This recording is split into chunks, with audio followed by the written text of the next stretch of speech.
Welcome back to Great Day. The Missouri wine industry is alive and well in Kansas City. So one of our friends visited Casey Wine Works in the Crossroads district to check out this urban winery that will have you saying, "Mo wine, please."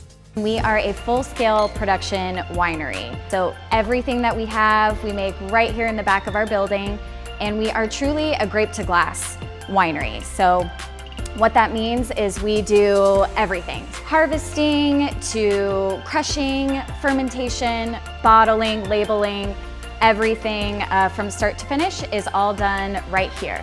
I will say our best-selling wine since the day we opened is our Crossroads Red, but recently we did release our Crossroads After Dark, which is a little bit like drier, heavier version of the Crossroads Red, but super smooth, really nice dark fruit notes to it. It does have some barrel aging as well.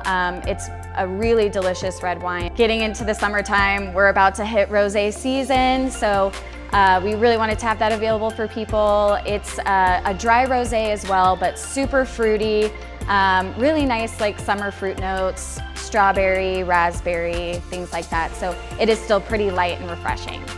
And since we've kind of started slowly reopening, kind of slowly getting back to normal, I think that what made the biggest difference for us is our outdoor patio space. Our winemaker actually built it himself. It's a custom made patio space, and fully seated, we can seat about 20 people, and having that extra space for us is huge. It makes a huge difference. Definitely as the weather keeps getting nicer, the sun is shining, everybody I feel like is really excited to have somewhere to sit outside to enjoy the weather.